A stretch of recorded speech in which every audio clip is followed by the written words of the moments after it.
예, 안녕하십니까. 황태순 TV의 황태순입니다. 김현우입니다. 네, 오늘 4월 16일입니다. 4월 16일 오후입니다. 이제 저희가 보면 이 국파산화제, 성춘 초목심이라는 두보의 시가 있죠. 시죠. 네, 나라는 망했어도 산천은 의구하다. 또 뭐 그런 말이 있는데 모르겠어요. 이 세상에 가장 어려운 게 패한 바둑을 복귀하는 게 가장 어려울 겁니다. 심정적으로. 그래도 바둑 네. 프로 바둑 기사들은 그걸 꼭 하죠. 정말 얼마나 뭐 치욕스러운 거예요, 그죠? 졌다는 건 자기의 모든 걸 걸고 지략을 걸고 했는데 예. 그래도 프로에 입문한 사람들은 그 자리를 피하는 게 아니죠. 그렇습니다. 피할 수도 없고 네. 서로 나는 이렇게 타진했는데 네. 운수 타진했는데 네. 당신 왜 이렇게 했느냐. 그 다 첫 판부터 해가면서 승부처를 다시 접어보고 아 네. 이게 내가 잘못했구나. 뭐 서로 그걸 또 다른 사람들도 와서 주고 그게 이제 뭐 그 뭐 전략가들이 또 하는 거겠죠. 전쟁 우리가 전사도 배우고 뭐 저 정당사 정치사도 배우고 하는 것들이 그런 것들을 진지하게 해야 되는데 그 지금 벌어지고 있는 일은 뭐 입달린 뭐 대학 교수나 촉발한 사람들은 뭐 국민이 이 미래통합당 해체를 명령했다 뭐 지 생각나는 대로 이제 주짓게 되고 정말 책임 있는 사람들은 그냥 다 집에 가버리고 그렇죠. 지금 뭐 도대체 왜 어디에서부터 잘못 이 단추를 잘못 깼는지를 한번 점검해 보자 뭐 그런 뜻으로 마련하신 거죠 이거. 예, 그렇습니다. 그래서 보면은 저희 황태순 TV에서 보면은 그동안 하루에 보통 2개, 3개, 많을 땐 4개까지 보면 그 이제 유튜브에 올립니다만 중요 정치 현안. 예, 그 현안가 이번 1월부터 저 한 20개 정도 썸네일 저희 보면 썸네일 있지 않습니까? 20개 썸네일로서 한번 복귀해 보려고 그래요. 복귀해 봐서 썸네일로 복귀한 대참사의 전말. 이게 뭐냐니까 제가 뭐 늘 좋아하는 그 두목의 시입니다만은 승패병과 불가기요. 포수인치 시나마다. 강동자재 다 재준한데 권토중내 미가지요 하는 유명한 시가 있습니다. 제5강정 시죠. 그래요. 난 저는 이번에 패배한 미래통합당 지도부가 그 신문 쪼가리에 나오는 뭐 저 입 달린 촉새들 얘기 듣지 말고 한번 곰곰이 어디서부터 우리가 이렇게 잘못했는지 한번 반성할 저희가 자료를 좀 띄워드리겠다 싶어요. 그렇습니다. 뭐 제발 좀 생각 좀 하고 상식까지 가진 인간으로서 이 패배의 잿더미에서 일어서시길 바라겠습니다. 네, 그렇습니다. 마침 이제 보니까 저는 이 두 가지 저희 20개의 썸네일과 그 다음에 보면 한국갤럽 뭐 여러 개 있습니다만 한국갤럽을 갖다 기준으로 문재인 대통령의 지지율을 이렇게 크로스 체크해 가면서 한번 설명드리도록 하겠습니다. 뭐 아시겠습니다만 지난 10월달에 이른바 조국 사태가 있지 않았습니까? 10월 그때 이제 3일, 10월 9일 몰려나갔을 때 그 당시 문재인 대통령이 잘못하고 있다가 51%, 10월 둘째 주, 10월 셋째 주가 53%, 잘못하고 있다가 50% 이렇게 연 3주 가다가 40대 중후반으로 쭉 갑니다. 쭉 가다가 유지가 되는 거죠. 그 대략 45에서 47 잘못하고 있답니다. 그렇죠. 잘한다고 밑에 조금 쳐지고 있고 이상으로 쳐지고 그러다가 이제 설 연휴가 이제 1월 20일 그때 그 무렵 설 연휴 끝나고 바로 했던 1월 다섯 번째 주, 그 28일부터 30일 조사한 것에 보면 잘하고 있다가 41, 잘못하고 있다가 무려 50%예요. 그러니까 이때는 이 분위기라는 것은 흔히 미래통합당 그 당시에 자유한국당 입장에서는 공천만 제대로 잘하고 150석 얘기 나오고 160석 얘기 나오고 그 시점이죠. 예, 제가 160석, 163석 얘기한 그 무렵이 이제 1월 마지막 주입니다. 자, 그런데 여기 보면 저희 첫 번째 썸네일입니다. 썸네일 올라가면 이게 주호영 의원이 그 당시에 출연해서 했던 겁니다. 보니까 자유한국당 먼데다가 얼어 죽는다. 자유한국당 먼데다가 얼어 죽는다. 그 당시에 보면 혁신 공천한다, 무슨 공천한다 하고 생 난리를 피는 가운데 주호영 4선 의원 이번에 당선됐습니다. 5선 됐습니다. 수성갑에서. 네, 수성갑에서. 다행이시네요. 네, 그때 이제 보면 주호영 의원을 비롯한 뭐 몇몇 TK들을 갖다가 대거 숙청을 하느니 마느니 이 분위기 때 바로 주호영 의원이 여기 나와서 했던 얘기가 그다음 자유한국당입니다. 자유한국당 먼데다가 얼어 죽는다. 모든 지표들이 뭐 160 얘기 나올 때니까. 이때 주호영 전 특임장관 말씀의 요지는 이기는 공천이 그 근간으로 가고 그 바람이 좀 불어주고 할 때 조금씩 멋을 내는 거지. 멋 내는 게 위주가 돼가지고 혁신이다 뭐다 뭔 의미도 모르는 누가 유승민이 데리고 온 사람들 해주는 게 혁신이냐 뭐 이런 문제 제기가 있었던 거죠. 그렇습니다. 그리고 네. 그때에 윤석열 검찰총장의 대선 지지율이 네. 두 자릿수가 됐던 거죠. 그렇죠. 두 자릿수 저희가 이제 마의 벽을 돌파했다라는 게 네. 그 윤석열 조국 전쟁이 벌어지고 난 그 끝 무렵인데도 대통령은 그걸로 하락하고 네. 그 누가 뭐 거론도 안 했는데 네. 윤석열 씨가 저기 누가 황교안하고 뭐 비슷한 11, 12 뭐 이런 식으로 돌파해서 그렇게 올라가서 이게 좀 희한한 일이다라고 저 분석했던 예, 거예요. 그게 1월 30일 제가 이제 계속 올리고 있습니다. 그리고 2월 3일 그때 이제 이 무렵에 뭐가 화두였냐니까 황교안 과연 종로에 나갈 것인가 말 것인가 이미 이낙연 결정돼 있는 상태고요. 그렇죠. 네. 이낙연은 뭐 아무나 와라. 그리고 올라와라 그러는데 심지어는 그랬잖아요. 저 황교안 대표한테 와서 신사적으로 한번 해봅시다 하고 도전장을 던지지 않았습니까? 던졌는데도 불구하고 네네. 황교안 뭐 저 호위 무사들이 예. 뭐 이제 비례대표로 가서 뭐 전국 선거를 지휘한다. 네, 뭐. 수도권 외에 여기 외에 종로 외에 험지를 가보자. 뭐 별하별 뭐 심지어는 헛소리들 뭐 또 한성교 지역에 가야 된다 뭐 별얘기 다 했어요. 용인 뭐 어디 가야 된다고 해서 네. 우리가 그때 했죠. 네. 황교안 종로 피하면 앞으로 당시 희망이 없고 네. 이런 식으로 한다면 대선 주자 김병준이 간다면 네. 김병준이 거기서 승리할 경우 네. 다음 대통령 후보는 김병준이다. 당신은 아니다. 라고 했더니 그 2월 7일 날 황교안이 밀려 종로 출마 밀려서 선언했죠. 종로 출마 선언한 게 2월 7일입니다. 네. 그러니까 늦어도 한참 늦었죠. 여기서 벌써 진을 너무 뺀 거예요. 진을 뺀 게 아니고 네. 이 사람들한테 이게 선명한 그 인상을 남겨야 되는데 네네. 또 왜 내가 종로에 갔는지에 대해서 설명할 자신도 없고 그렇죠. 뭐 하여간 왔어요. 네. 뭐 여기를 포기하면 대선이 없다 그러는데 나는 어떻게 대선 출마가 인생 목표가 되나? 나는 나라를 위해 네. 뭐를 하기 위해 네. 저기 문재인 정권의 제 1인자 네. 이낙연을 꺾고 네. 이 정부를 심판하기 위해 내가 가겠다고 무슨 쫙 깃발을 들어야 되는데 네. 어디 뭐 손수건 이렇게 코 좀 이렇게 닦으면서 실 가가지고 서 있으니까 네. 이 사람이 간 의미도 다 상쇄돼 버렸던 거죠. 그렇죠. 이제 그런 가운데 이제 2월 13일 그러니까 이때 보면 황교안 씨는 저희가 오전에 다뤄드렸습니다만은 황교안의 책사 박형준이 주도가 되어 있던 그 통추 모임이 있지 않습니까? 네. 그래서 한국당하고 당시 유승민의 새보수당 이것만 합치면 이른바 뭐 천하무적이 되는 양 여기 목을 걸었어요. 그래서 2월 13일 한국당과 새보수당이 미래통합당으로 창당하기로 결정하고 2월 17일 공식으로 출범을 합니다. 그러니까 그게 이제 통합 중도 통합이라 그러는데 저는 제일 불편한 건 그 당 이름을 모르겠어. 미래통합당이라는 게 미래와 통합이 도대체 무슨 어떻게 당에 뭐 더불어민주당, 민주당, 네. 무슨 공화당, 네. 뭐 무슨 신한국당, 이 이름도 선거를 이렇게 앞두고서 이름까지 바꿔가지고 네. 헷갈리게 만든 것도 이거 참 한데. 네. 그러니까 뭐 내가 종로에 가서 이 싸움판을 뭘 해보겠다 이런 강한 의지를 보여야지 사람들이 야, 너 황교안이 저 사람 뭐 보통 사람 아니냐? 뭐 객기도 있고 뭐 한번 깡다고 있어 보이네가 아니고 그냥 뭐 흐지부지 좀 모시적삼 바지에 방구 사듯이 비실비실 흘러가니까 네. 통합의 의미도 누구도 설득 못하는 거였어요. 그렇습니다. 유승민이 대구에서 표가 있습니까? 재경 TK, PK들한테 표가 있습니까? 그렇죠. 무슨 중도표가 무슨 중도표가 있어요? 그래요.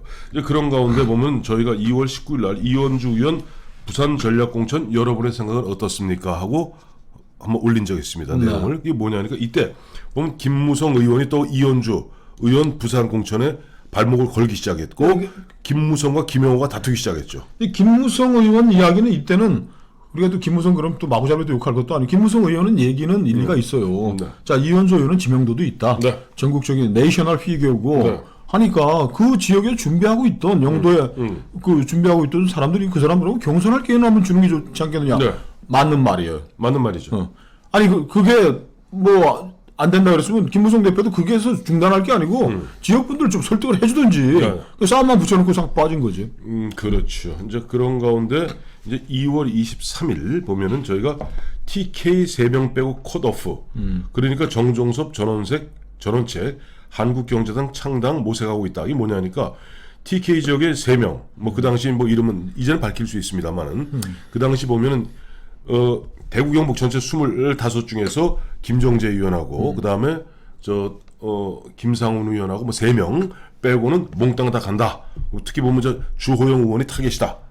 이런 이야기가 돌아왔을 때 저희가 TK 3명 빼고 컷오프 한다 하니 다음에 정종섭과 전원책이 한국경제당을 만들게 해도 그 당시 마침 또 뭐 무슨 뭐 자료를 냈어요 이 사람들이. 저는 그 한마디 해주고 싶은 건 이 당이 네. 미래통합당이나 또 뭐라고 이름 바뀔지 모르겠지만 이 우리 보수 우파 중에 정당이 네. 사람 귀한 줄 알아야 된다. 네.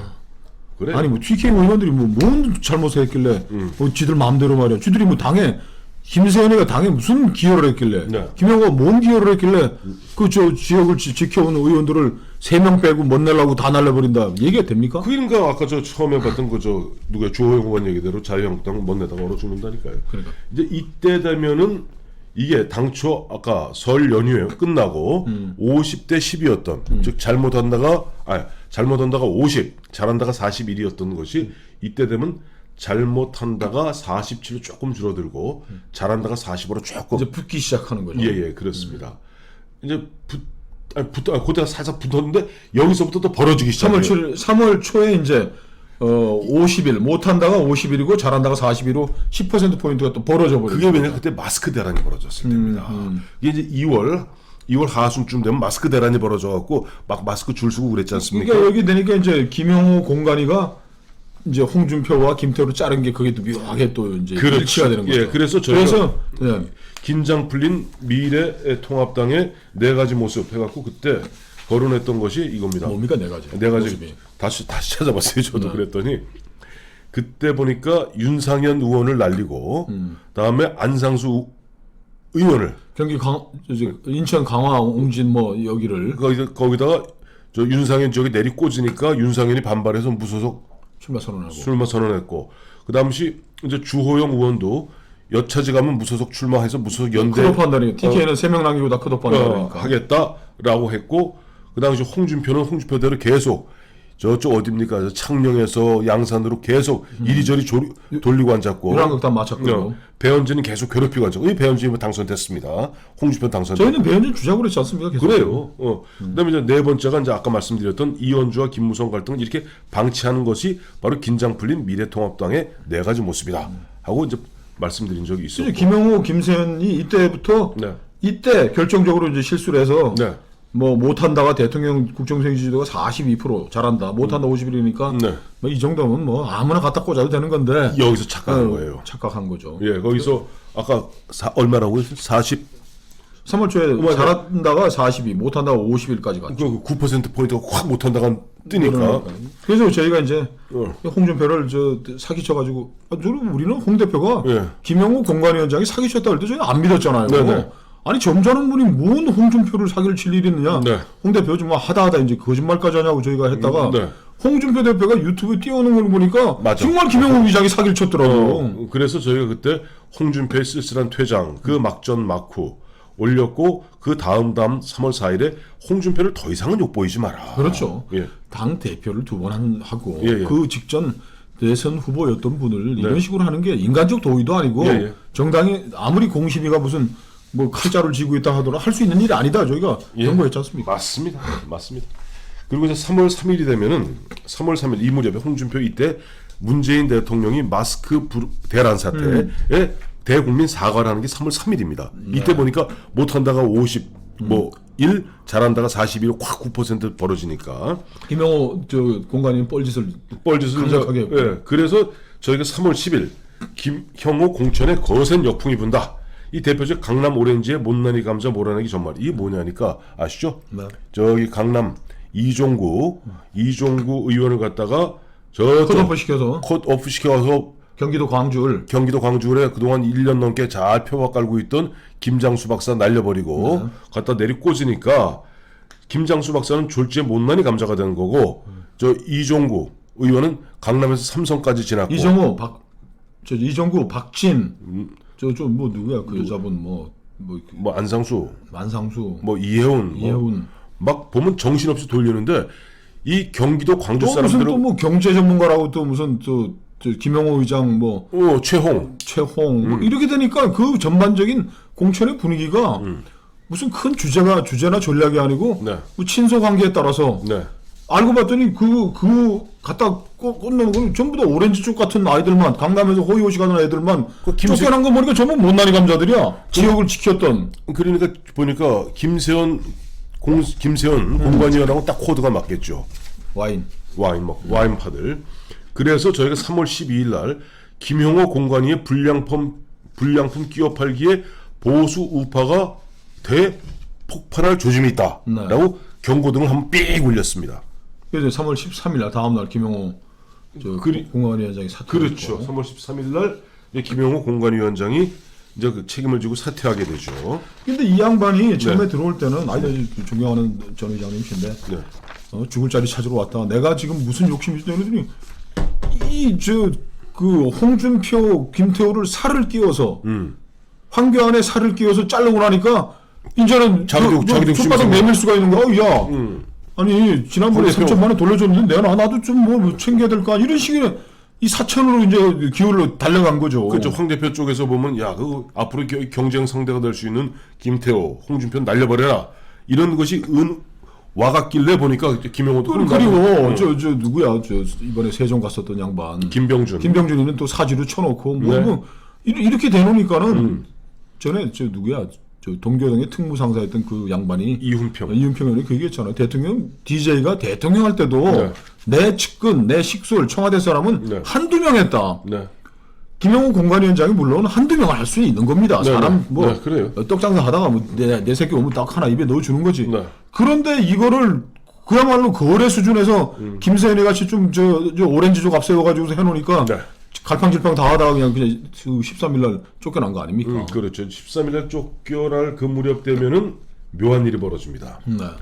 그때 3월 10일 한국갤럽으로 드디어 잘하다 46, 못한다 46 딱 붙습니다.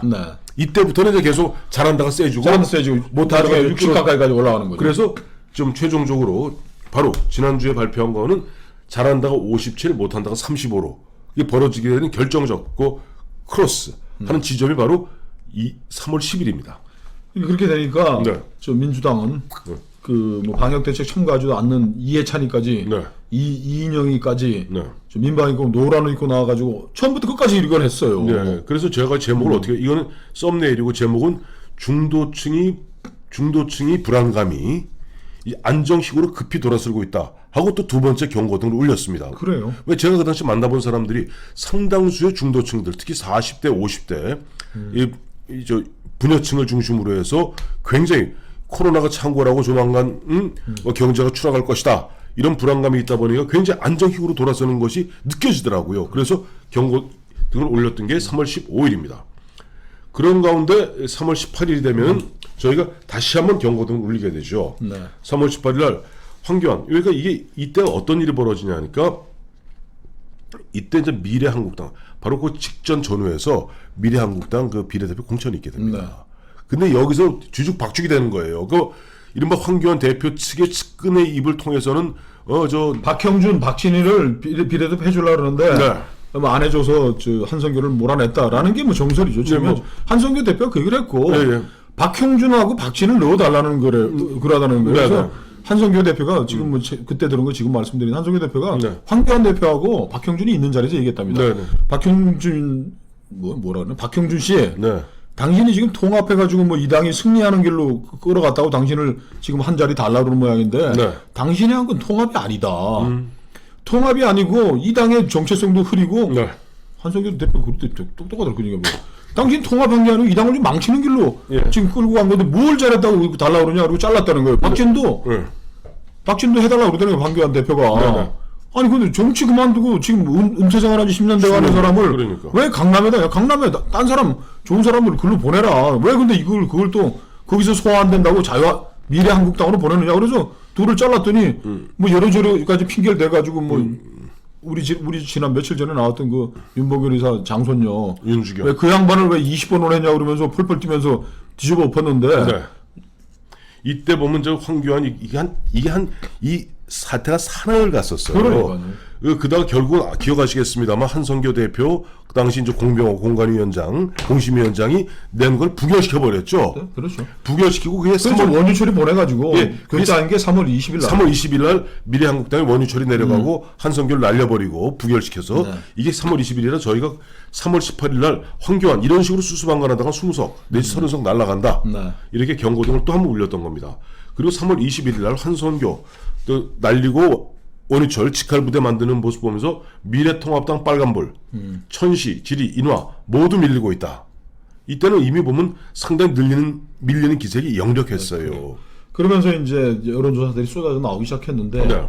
대부분 이 미래통합당 안 된다. 네, 네. 특히 종로에서는 뭐 늘 55대 뭐 20, 뭐 24 이렇게 나오고 도무지 이렇게 뭐 변화될 기미가 느껴지질 않으니까. 네. 근데 우리도 이제 뭐 이거 이렇게 얘기하면 또 우리 저 애청자분님들께서 거기다 애처롭게 말이야 이렇게 너무 안 좋은 결과를 왜 자꾸 이렇게 알리세요. 제발 좀 격려 좀 해주세요. 한 게 이거 아니면 민주당 주간동아가 3월 22일 날 분석을 했는데 네, 저희가 민주당 보도드렸죠. 154석 지역구에서 네. 통합당 98석 정도 된다. 뭐 비슷하네. 현재 비슷하네 결과적으로. 잘 봐줬네 통합당을 오히려. 이게 그래서 했더니 이 또 경고를 또 한번 울렸습니다. 네. 근데 뭐 도저히 보니까 그 당시 이미 우리 저 에코 챔버라고 있죠. 네. 반향실. 자기 그 동굴에 갇히면 몰라요. 밖에서 네. 보면 보이는데. 그래서 우리 저 김영건 실장과 제가 3월 24일 황교안 이제 3월 22일부터 후보 등록이니까 너 괜히 옛날 꼭 이회창이 그랬는데 뭐 숨은 5% 이런 거 기다리지 샤이 보수 숨은 5% 그거 기다리지 마라. 그리고 정말 죽기 살기로 붙지 않으면 안 된다고 또 한 번 경고음을 울렸습니다. 절박하게. 네. 선제 공격하고 예. 기습하고 예. 저기 예기치 못한 방향에서 공격해 들어가야지. 그렇게 맨날 사고나 하고 말이야 해가지고 될려. 그럼 뭐 그때 근데 좀 마지막 날 왼발 먹고 또 큰절을 하더라고. 털푸다가 버져갖고. 장렬하게 싸우라 그랬더니. 예. 예, 그리고 이제 4월 1일, 이제 4월 2일부터 이제 본격적 선거운동 기간인데 이미 그때 이제 이건 뭐냐, 그러니까 낙동강 전선에 학도병 출연했다는 것은 사실 홍준표 대표를 중심으로 한 무슨 곽상훈이라던가 이런 양반들이 선전하는데 이게 전체적으로 밀리다 보니 대구 경북의 어떻게 보면 결집, 이른바 대구 경북에서는 미래통합당으로의 결집 현상이 있다는 것을 한번 얘기해서 이건 조금 뭐랄까. 뭐 격려성이라고 하여튼 할까요? 뭐 홍준표, 김태호는 살아 돌아왔으니까. 예. 그래요. 그리고 이제 4월 그 사람들하고 같이 우리가 그 2월 25일부터 그랬지 않습니까? 네. 우리가 황교안 대표 지금 당신이 지금 대선 생각할 때 아니다. 총선 지면 다음날 사퇴. 맞는 말이었네. 네. 김병준이, 김태호, 이현주 다 같이 홍준표. 키워서 홍준표 같이 키워가가지고 대선까지 그때 함께하라. 대선까지 같이 가라고 저희가 얘기를 했는데 대선은 그냥 뭐 총선 전에 다 자기 정적 될 만한 사람은 다 모가지를 날려버리고서 하니 그러니까요. 무슨 의미야? 자 낙동강 전선을 홍준표와 김태호가 지켰다면은 얼마나 거기 또 이야기거리도 됩니까? 그렇죠. 그리고 황교안이가 종로에서 뭐 하고 할 때 또 홍준표가 이게 촉새니까 야 쫄지 마. 야 그거 별거 아니야. 뭐 여기서 또 응원도 해주고 그렇죠. 서로 상승 효과가 나고 했을 텐데.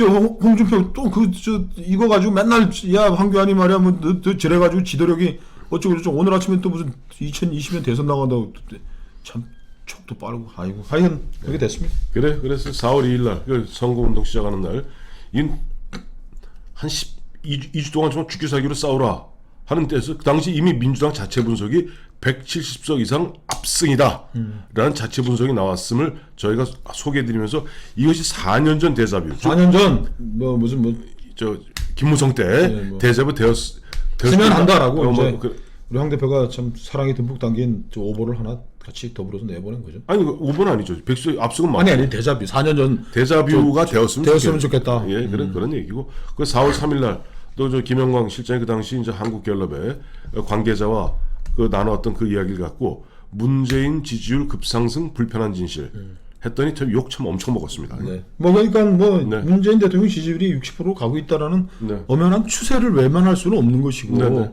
이게 지금 각종 여론조사에서 다 반영이 되고 있다는 거. 네. 그리고 응답률 낮고 한 거 이런 거 크게 언제는 응답 잘했나. 그러니까 이게 지금 심상치 않은 거라는 걸 설명드렸더니 또 이것도 왜 또 41% 받은 대통령이 왜 무슨 56% 왜 나오냐면 또 욕 바가지로 먹은. 그때 보니까 한국갤럽이 잘한다가 56, 못한다가 36으로 20% 포인트 차이 났던 거예요. 그러니까 이게 이번에 총선을 결정지은 거죠. 결정지은 거죠. 그리고 마저 끝으로 마지막 4월 11일 이것도요? 이것도 저희도 일종의 경고등이죠. 이제 유시민이 보면 유시민 작가가 뭐 180석 넘을 거 걱정이다 하는 거니까 결국은 경제를 망쳤고 이런 등등등등의 그 독수리 오형제 즉 국민들의 판단을 요구했습니다만 유시민이 인간도 참 안 참더라. 오늘도 한마디 했대요. 내가 180석 넘을까 걱정이다. 이게 안 했으면 200석 됐을 텐데. 근데 그 앞에 앉아가지고 박형준이가 또 어제 고개를 끄덕끄덕하고 있더라고요. 자, 이렇게 보니까 우리가 모르게 대참사의 전말을 보니까 한 들어가죠. 진짜 보면 이제 강동자재 다 제준한데 권토중래 미가죠. 뭐 다시 처음 모든 거 어수선할 때는 썩은 나무 다 건져내고 처음부터 기초부터 처음부터 다시 하면 됩니다.